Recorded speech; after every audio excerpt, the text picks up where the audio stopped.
मुख से निकल गया, तुम कौन हो? हनुमान जी ने कहा, मैं राम का सेवक हनुमान, राम भक्त।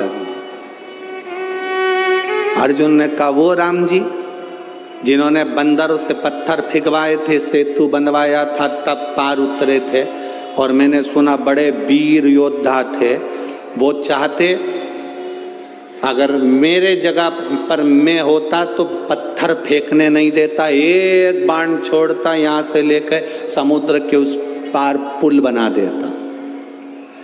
अर्जुन ने कहा, मैं होता तो पुल बना देता, बाण छोड़कर यहां से लेकर वहां तक का एक पुल तैयार कर देता। हनुमान जी ने कहा, तू पुल बनाता, मेरे जैसा एक बंदर लात रखता तो टूट जाता। तू पुल बनाता, मेरे जैसा बंदर एक लात रखता, बानर, टूट जाता। अर्जुन ने कहा, टूट नहीं सकता, और तोड़ दिया तो? अर्जुन ने कहा, तू तोड़ के बता दे, मैं अपने शरीर को जलाकर भस्म कर दूंगा, पक्का। ठीक है, तू बना पुल। अर्जुन ने बाण का पुल बना दिया। हनुमान जी ने जो पांव धरा तो सब टूट के चर करके सब टूट गए। जो टूटा तो अर्जुन समाधि में लीन होने के लिए लकड़ियां जमाने लगे। इतने में द्वारकाधीश आकर खड़े हो गए। अर्जुन क्या कर रहे हो? मैं हनुमान से हार गया, इसलिए मैं शरीर को त्याग रहा हूं। अर्जुन, तुम हनुमान से नहीं आ रहे हो, तुमने राम की निंदा कर दी। जो जीव परमात्मा की निंदा करता है, चाहे राम की करे, चाहे कृष्ण की करे, चाहे संत की करे, चाहे साधु की करे, चाहे गुरुजन की करे, चाहे शिव की करे, संसार में जन्म लेने वाला अगर मनुष्य संत गुरु भगवान की निंदा करता है तो वो कभी उन्नति की सीढ़ी पर नहीं चढ़ सकता, वो नीचे ही धकेलेगा, जाएगा जमीन, ऊपर नहीं जा सकता, ऊपर की ओर नहीं पड़ेगा। तुमने निंदा करी है, निंदा, इसका फल तो तुम्हें भोगना ही है, निंदा। इसीलिए तुम्हारा शरीर जलकर भस्म होने की तैयारी करी है। अर्जुन कहते हैं, प्रभु प्रभु आप कुछ करिए। भगवान द्वारकानाथ ने फिर कहा कि अब मैंने नहीं देखा था, इसलिए वापिस पुल तैयार करा जाए। पुल तैयार करा, हनुमान जी से वो पुल नहीं टूटा, तो हनुमान अपने शरीर को भस्म करने लगे। द्वारकाधीश ने कहा, नहीं, और रुको, तुम भस्म नहीं करोगे, तुम अर्जुन का साथ देना, युद्ध के मैदान में अर्जुन के रथ पर तुम चढ़े रहना। हनुमान जी ने कहा, मैं अर्जुन के रथ पर नहीं चढ़ सकता। क्यों? क्यों? मैं बिना सत्संग के, मैं बिना सत्संग के कहीं नहीं रह सकता, जब तक मुझे सत्संग नहीं मिले। हनुमान जी जहां कथा होती है वहां जाते हैं, कहीं सत्संग मिलेगा मैं जाऊंगा, मैं बिना सत्संग के नहीं रह सकता। भगवान कृष्ण ने कहा, तुम अर्जुन का साथ दो, मैं तुम्हें कुरुक्षेत्र के मैदान में स्वयं सत्संग कराऊंगा, प्रवचन दूंगा, कथा कहूंगा, मैं स्वयं सत्संग कराऊंगा। दुनिया कहती है अर्जुन को भगवान कृष्ण ने गीता सुनाई थी। ऊपर ध्वजा में बैठे हुए श्री हनुमान जी महाराज पताका को बार बार हिलाकर कह रहे थे, कब सुनाओगे सत्संग? द्वारकानाथ, मुझे सत्संग के लिए लेकर आए हो। युद्ध के मैदान में 18 दिन का युद्ध है, कम से कम एक दिन तो मुझे सत्संग का लाभ दिला दीजिए, मुझे उस युद्ध में सत्संग करा दीजिए। तब भगवान कृष्ण सिंगार रथ से नीचे उतरे। रथ से नीचे क्यों उतरे थे? अगर गीता का ज्ञान देना था तो रथ पे बैठे बैठे दे देते, पर भगवान रथ से नीचे इसलिए उतरे क्योंकि भगवान ने रथ की ओर मुख करा। प्रवचन देने वाले को भक्त की ओर मुख कर कर बोलना पड़ता है। हनुमान की ओर देखकर द्वारकाधीश ने प्रवचन दिया, गीता का ज्ञान दिया।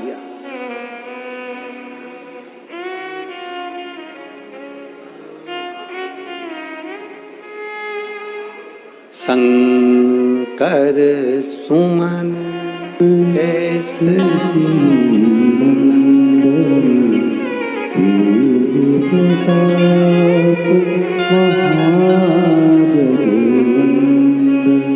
उसका एक स्वरूप है, उसको जाना, उसको पहचानना सरल नहीं है। जो जो हनुमान को जान गया, जो शिव को जान गया, उसकी जिंदगी सार्थक हो गई। रामायण सुनी आप लोगों ने?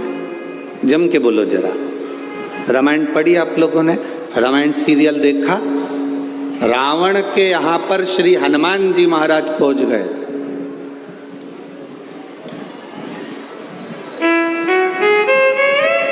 और रावण को हनुमान जी ज्ञान दे रहे थे। सुन रावण, सब छोड़ दे, प्रभु राम की शरण ले। रावण कहने लगा, बंदर होकर मुझे ज्ञान देता है?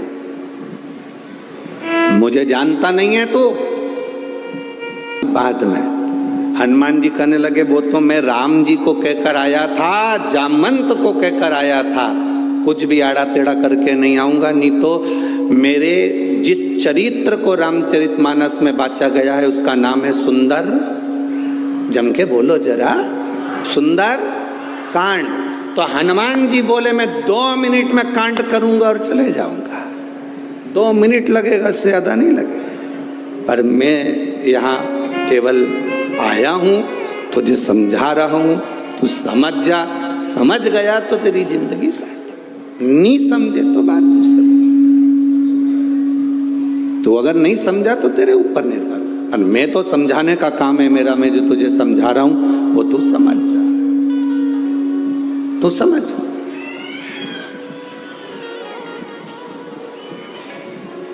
अब ये तो समझने वाला विषय है जो आप समझ जाओ।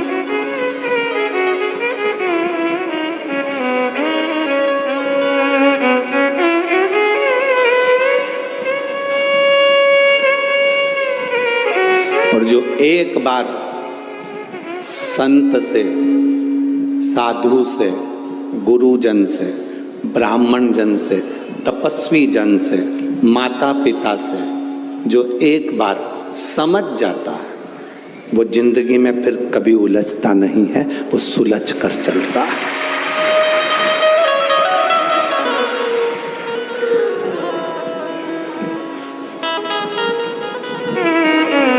जिस व्यक्ति को अपने घर के बड़ों की बात बुरी लगने लगे, जिस बहू को सास ससुर की बात बुरी लगने लगे, जिस बेटे को माँ बाप की बात बुरी लगने लगे, दूसरों की बात अच्छी लगने लगे, पड़ोसन की बात अच्छी लगने लगे, रिश्तेदारों की बात अच्छी लगने लगे, और घर का व्यक्ति कहे तो बुरी लगने लगे, तो समझ लेना उस व्यक्ति को दुनिया में कोई नहीं बचा सकता। उसका अंत निश्चित है, उसे बर्बाद होना है। उसे कोई नहीं बचा सकता, उसका बर्बाद होना निश्चित है।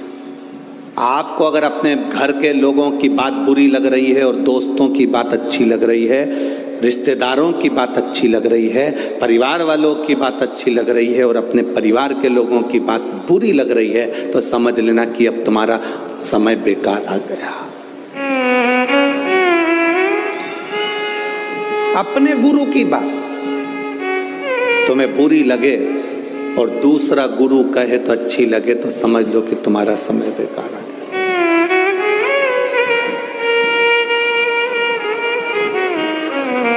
कभी किसी से ऐसी आस मत लगा के बैठो कि जिस आस से हमको तकलीफ, जिस आस से हमको तकलीफ, हम क्यों लगाएं? हनुमान जी को क्या कहते हैं? शंकर।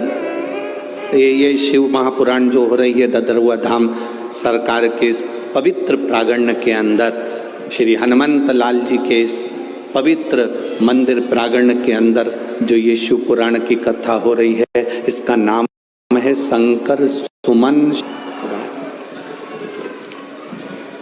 शंकर हनुमान जी को शंकर सुमन भी कहा गया।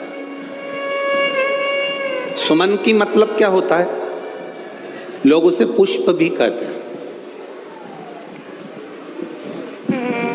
शिव का एक स्वरूप भी कहते हैं, शंकर का पुत्र भी कह देते हैं, शिव का एक प्रतिबिंब भी कह देते हैं।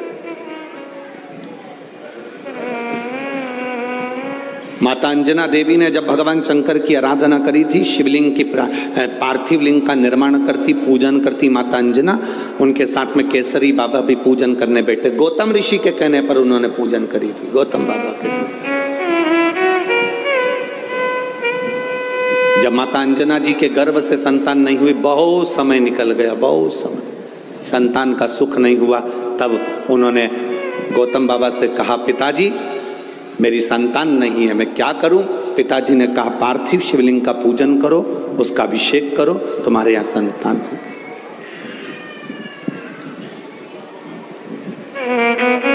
पार्थिव शिवलिंग की जो पूजन है, ये जीव को फल देती ही है। राम जी जब अयोध्या से चले, मेरे सीताराम सरकार, लंका तक जाते हैं, लंका के बीच में जितनी जितनी जगह पर राम जी रुकते हैं प्रतिदिन, उतनी उतनी जगह पर एक पार्थिव शिवलिंग का पूजन करते हैं। हम आपसे प्रार्थना करेंगे, कभी जिंदगी में मौका मिले, आप वृंदावन की यात्रा करने जाते हैं, आप गोवर्धन परिक्रमा करने जाते हैं, आप पंढरपुर जाते हैं, आप द्वारका जाते हैं, आप जगन्नाथ जाते हैं, एक बार राम पथ गमन पर भी जाकर देखिए। भारत सरकार द्वारा राम पथ गमन बनाया गया है। अयोध्या से लंका तक के बीच में रामेश्वर तक के राम पथ गमन बना है। कुछ मध्य प्रदेश में, कुछ छत्तीसगढ़ में ऐसा होता हुआ, कुछ महाराष्ट्र में फिर होता हुआ ऐसा राम पथ गमन गया। आप पूरे राम पथ गमन पर चलकर देखिए। पैदल राम पथ गमन पर नहीं जा सकते तो आप गाड़ी से जाकर देखिए। पूरे राम पथ गमन में जितने मंदिर किसी के नहीं मिलेंगे, पूरे राम पथ गमन में उससे ज्यादा मंदिर केवल देवाधिदेव महादेव के मिलेंगे, क्योंकि राम जी जहां रुकते थे वहां शिवलिंग की स्थापना करते थे।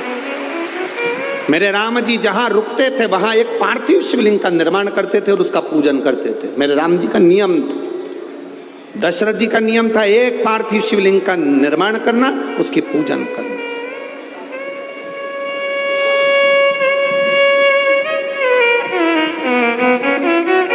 जनक जी का नियम था, एक पार्थिव शिवलिंग का निर्माण करना, उसकी पूजन करना।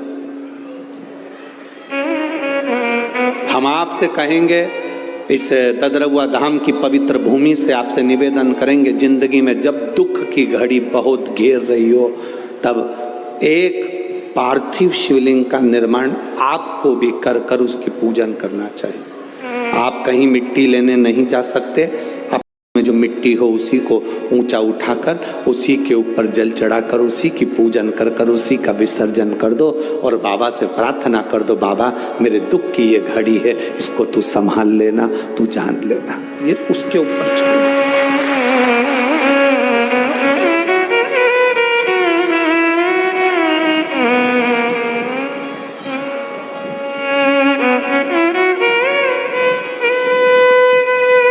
हम उसके ऊपर छोड़ देते।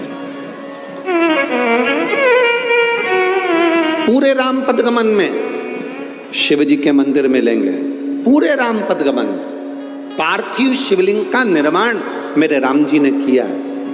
और केवल राम जी ने नहीं, भगवान कृष्ण ने भी पार्थिव शिवलिंग का निर्माण करा।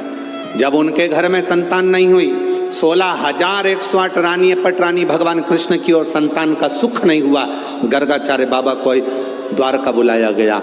हाथ जोड़कर मेरे बाबा भगवान द्वारकानाथ ने कहा, मेरे यहाँ संतान का सुख नहीं है, इतनी रानियां मेरे यहाँ पर संतान का सुख नहीं, आप कृपा करो। गर्गाचार्य बाबा ने कहा, सुनो कृष्ण, एक एक रानी के साथ 11-11 दिन तक भगवान शंकर के पार्थिव शिवलिंग का पूजन करो। भगवान कृष्ण ने एक एक रानी के साथ 11-11 दिन तक शंकर भगवान के पार्थिव शिवलिंग का पूजन करा।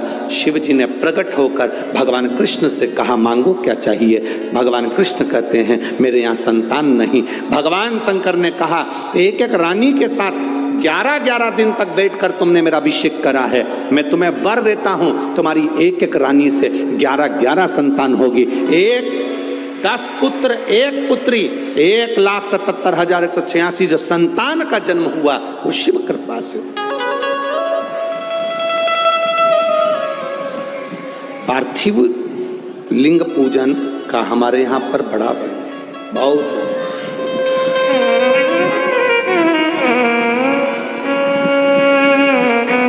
आप में से कितने लोग हैं जो शंकर जी के मंदिर में 1 लोटा जल चढ़ाने रोज जाते? जरा हाथ उठाओ तो जरा, सभी हो।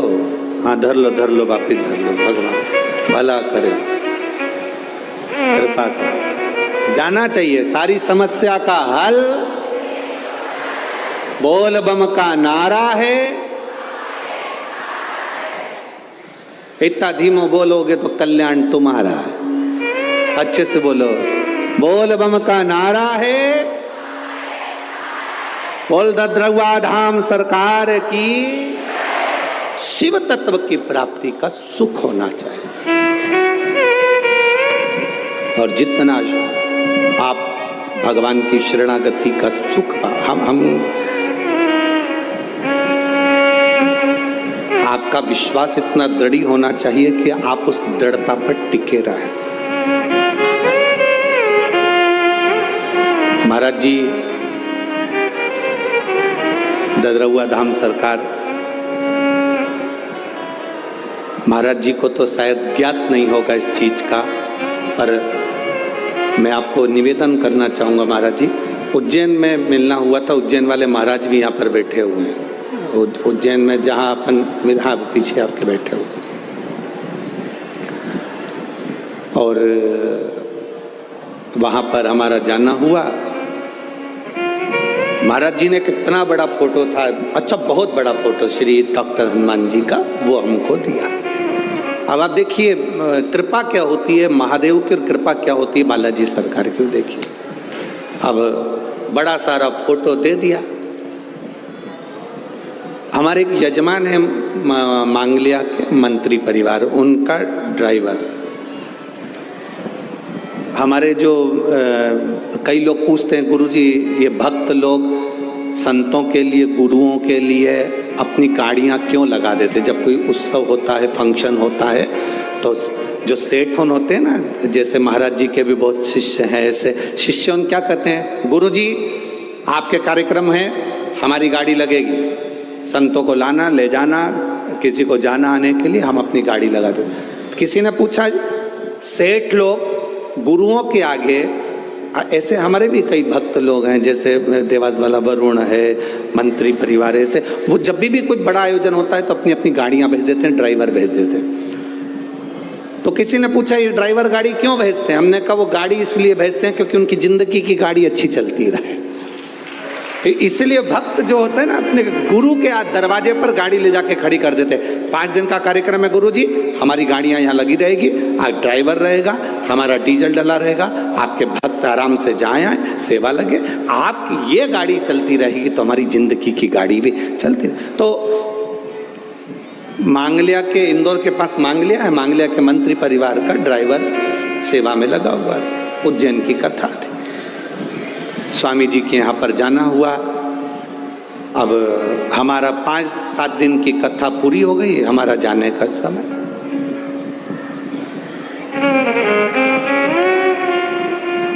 महाराज जी वो ड्राइवर कहता है कि आप जा रहे हो तो आपकी कोई निशानी नहीं दोगे हमको? तो सारा सामान पैक हो गया था, अब कुछ बचा हो देने के लिए, तो हम तो जाते समय शॉल भी नहीं ओढ़े थे कि शॉल दे दे। अब बागा तो वो पहन नहीं सकता, नहीं तो ये उतार के दे। केवल एक डॉक्टर हनुमान जी का बड़ा सारा फोटो था। और कभी कोई मांग लिया जाए तो वहाँ पर मंत्री परिवार से पूछना, सीहोर वाले गुरुजी ददरउआ धाम में कथा बाँच रहे हैं तो उन्होंने ये बात कही, तो उनके ड्राइवर से भी पूछना। अब डॉक्टर हनुमान जी का बड़ा सारा फोटो, तो हमने आशीष से कहा आशीष वो फोटो लेकर आओ जो अभी स्वामी जी ने दिया है, और अपन जा रहे हैं, फोटो बड़ा सारा इनको दे दो। हमने वो डॉक्टर हनुमान जी का फोटो वो ड्राइवर को दिया। अब ड्राइवर बोला गुरुजी इतना बड़ा फोटो और गाड़ी में जाएगा कैसे? हमने कहा कैसे भी जाएगा, पर तुम्हारे लिए यही काम आएगा, तुम रखो, इनको रखो तुम्हारे साथ में। अरे गुरुजी कहाँ रखूंगा? हमने कहा सीट पे रख के ले जाओ उसको। फोटो बहुत बड़ा था, हमारा फोटो जरा ज्यादा ही बड़ा था, तो उसको पीछे का दरवाजा खोल के पीछे से फंसाकर उसको गाड़ी में रखा और गाड़ी यहां से चली।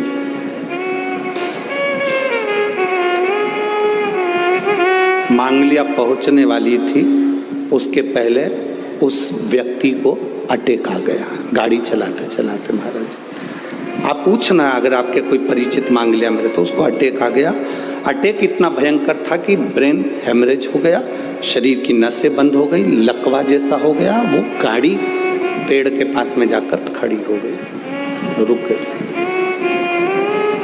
उसको जिनकी गाड़ी थी उनको सूचना करा, मंत्री परिवार आया, हॉस्पिटल लेकर गए। हॉस्पिटल में कह दिया इसका कोई भरोसा नहीं, इसका कोई भरोसा नहीं। महाराज जी वो फोटो गाड़ी में ही था और फोटो गाड़ी में था, पर एक बंदर एम्बॉय हॉस्पिटल का चक्कर जब तक वो व्यक्ति ठीक नहीं हो गया तब तक वो लगाता ही रहा था। एक बंदर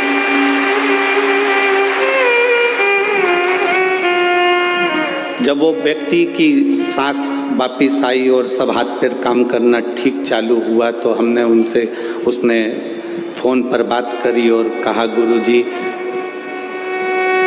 आप मुझे कुछ सामान देते या पैसा देते, आखिरी में तो वो काम नहीं करता, परंतु आपने जो डॉक्टर हनुमान जी का फोटो दिया था वो काम करेगा। विश्वास दृढ़ होना चाहिए।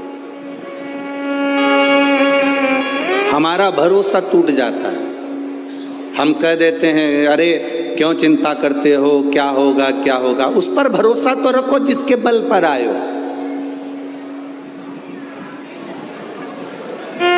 शंकर सुमन कैसरी नंदन, शिव का एक अंश स्वरूप है श्री हनुमंत लाल, श्री हनुमान जी महाराज। शंकर सब एक,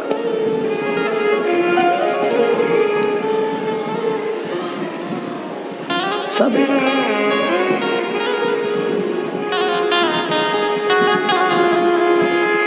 आज सवेरे सवेरे हम जब सुबह उठे 5:30 बजे, 5 बजे के करीब में, हमारा बहुत अच्छा, वो तो महाराज जी ने व्यवस्था कर दी कि पर्दा लगा दिया है, तो हम नीचे उतर नहीं सकते क्योंकि हमारा मन भी करे कि मॉर्निंग वॉक में घूमने जाएं तो तुम हमारे को कोई घूमने दोगे?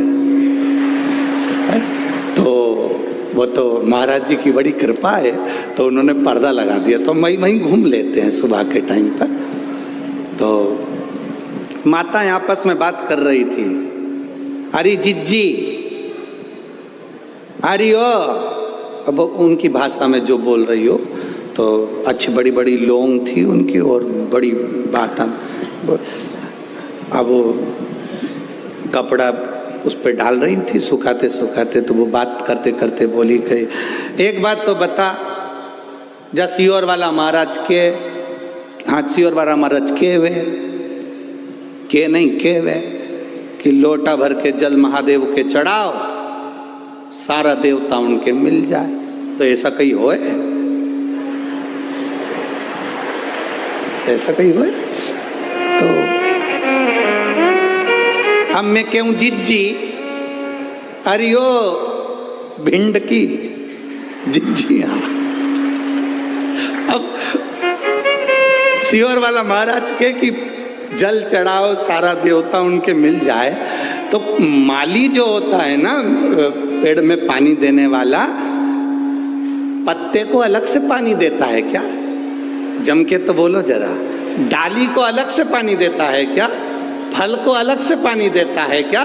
नहीं, जड़ में पानी डालता है, पत्ती डाली और फल सब में पहुंच जाता है।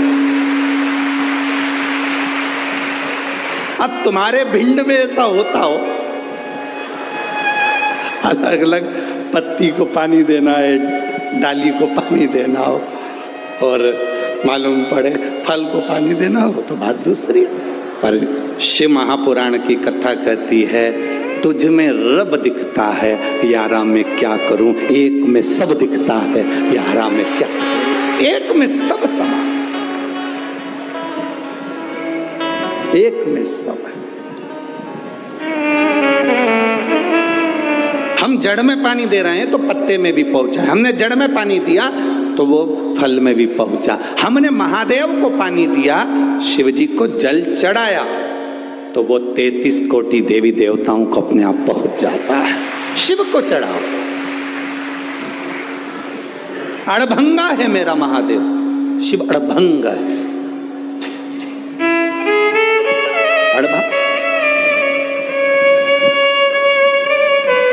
लोग कहते हैं तो माता अंजना देवी ने जो शिवलिंग की, पार्थिव शिवलिंग की पूजन करी और पार्थिव शिवलिंग का पूजन कर कर उन्होंने मांगा, भोलेनाथ जी से प्रार्थना करी। बाबा देवादिदेव महादेव सामने प्रकट हुए, मांगो तुम्हें क्या चाहिए। मेरे 3 वर है, अंजना माता कर रही, मेरे 3 वर है। पहला वर, मुझे आपके समान पुत्र चाहिए।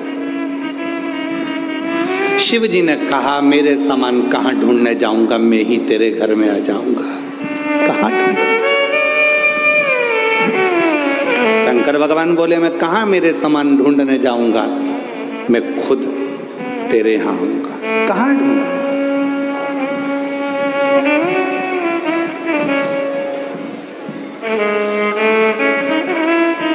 फिर कहा मेरा पुत्र जो हो अधिक बलवान हो, अधिक बलवान। शिव जी ने कहा जब मैं स्वयं आ गया तो बल तो है ही। तीसरा जो माता अंजना देवी ने भगवान शिव से मांगा है, शायद दुनिया की हर माँ को भगवान के सामने झोली पसार कर मांगना चाहिए। अंजना माता ने भगवान शिव से कहा मेरा जो पुत्र हो वो विनम्रवान हो, उसमें विनम्रता होना चाहिए। दुनिया की सारी माता को भगवान के सामने झोली पसार कर मांगना चाहिए कि मेरे घर में जो पुत्र जन्म दे वो विनम्र हो। कारण बल तो असुरों में भी होता है। बोलो होता है कि नहीं होता? बल तो राक्षस में भी होता है, असुरों में भी होता है। सत्ता तो असुरों की भी होती है, सिंहासन तो असुरों का भी होता है, पर असुरों में, राक्षसों में विनम्रता नहीं होती। और इस भारत की भूमि पर यदि हनुमान जी महाराज को आज पूरा संसार पूजता है तो केवल एक कारण से पूजता है, हनुमान जी को विनम्रता बहुत है, उनमें नम्रता बहुत है। उनमें कितनी विनम्रता होगी, उनमें कितनी विनम्रता का सुख होगा, कितनी विनम्रता और कितनी विनम्रता का सुख श्री हनुमंत लाल जी के जीवन में कितनी विनम्रता का सुख होगा। जरा विचार करिए, विचार करिए।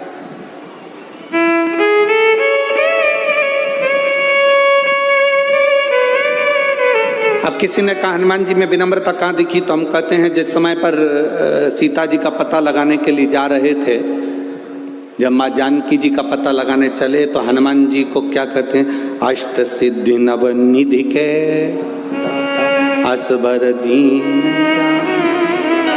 और राम रसायन तुम्हारे पासा सदा। कितना सुंदर कहा गया, तुम में अष्ट सिद्धि है, नवनिधि है।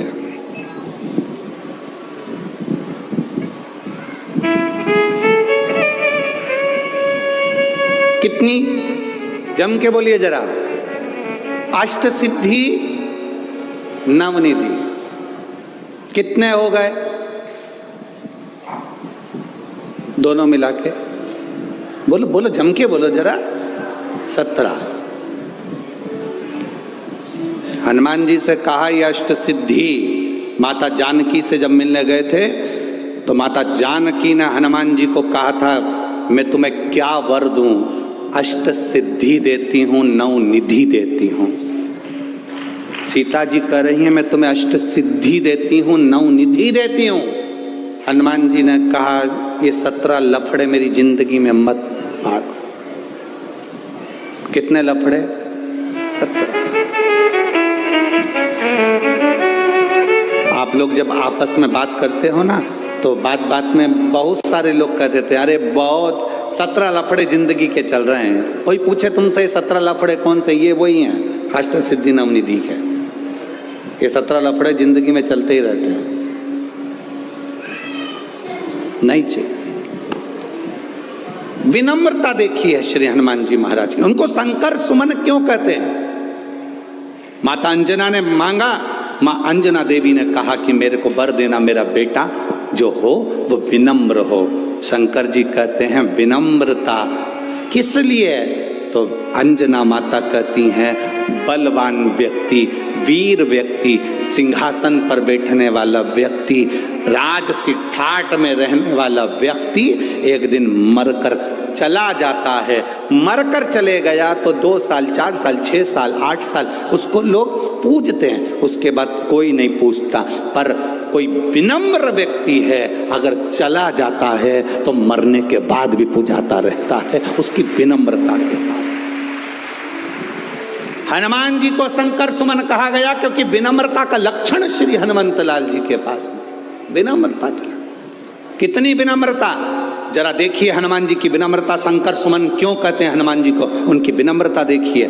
जब सीता जी का पता लगाने जा रहे हैं तो अष्ट सिद्धि नवनिधि के दाता श्री हनुमान जी महाराज बूढ़े जामवंत से कह रहे हैं कि आप मुझे आज्ञा दीजिए कि मैं क्या करूंगा लंका में जाकर, क्या करना है मुझे, कैसे जाना है मुझे, क्या करना है मुझे। इतना बुद्धिवान श्री हनुमंत लाल और बूढ़े जामवंत से पूछ रहे हैं कि मैं क्या करूंगा वहां जाकर। मतलब उनकी बहुत विवेकी जो व्यक्ति होता है, जिसमें बहुत बुद्धि होती है, वो हमेशा झुक कर चलता है, छोटा बनकर चलता है। इसलिए हनुमान जी महाराज विनम्र बन गए। आप बताओ मुझे करना क्या है? जो बहुत विनम्रवान व्यक्ति होगा, जिसमें विनम्रता होगी, वो कभी अपना बखान नहीं करता। विनम्र व्यक्ति कभी अपना बखान नहीं करता। आप में से कोई व्यक्ति अगर लंका चले गया होता सीता जी का पता लगाने, तो 25 बार माइक लेके चिल्ला चिल्ला के बोलता, मेरे को पहचानते हो, मैं लंका गया था, सीता का पता कर रहे हैं।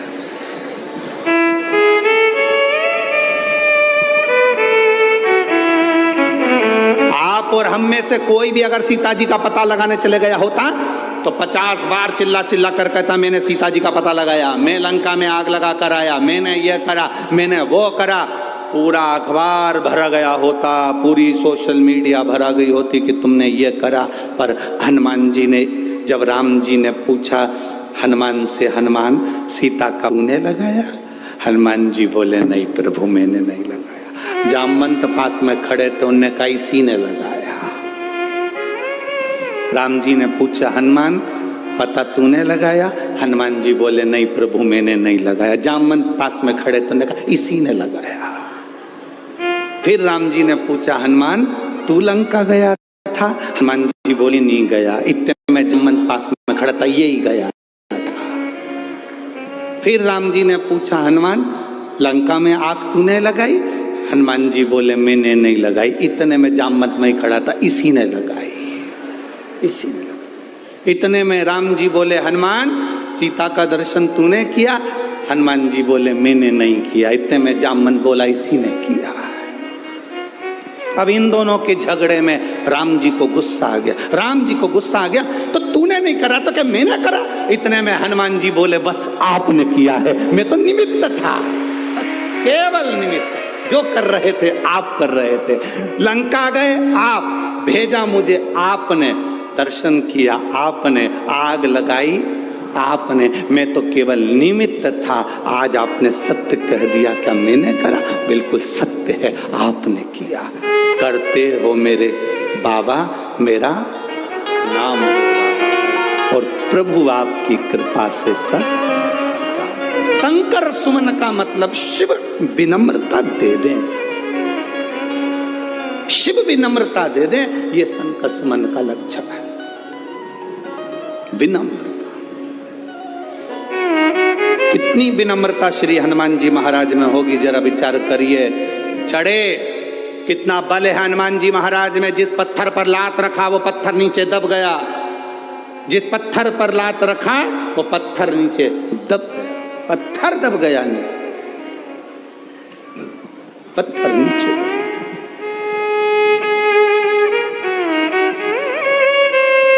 चले बीच में मिल गई सुरसा, मैं तुझे खाऊंगी।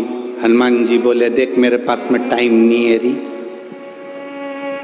ए सुरसा, तू कह रही मुझे खाएगी पर मेरे पास भी तो टाइम होना चाहिए। काम करना, मैं जब घूम फिर के आ जाऊं तब खा लेना। सुरसा बोले मेरे पास भी टाइम नहीं, मैं तो अब भी खाऊं, मैं तुझे अभी खाऊंगी। हनुमान जी बोले मैं जरा लंका होकर आ जाऊं तब खा लेना। नहीं ना ना ना, मेरे पास। हनुमान जी बोले देख मेरे को बहुत सारी फाइल निपटाना है, बहुत सारा काम पड़ा है, लंका तक जाना है, फालतू के लफड़े मत कर। सुरसा तेरे हाथ जोड़ो, मुझे जाने दे। सुरसा के नहीं, बिना खाए तो नहीं जान दूंगी। तो हनुमान जी बोले अब खा ही ले, तू ले। का मुंह फैला, उसने मुख को फैलाया। 1 योजन का मुख मतलब 8 मील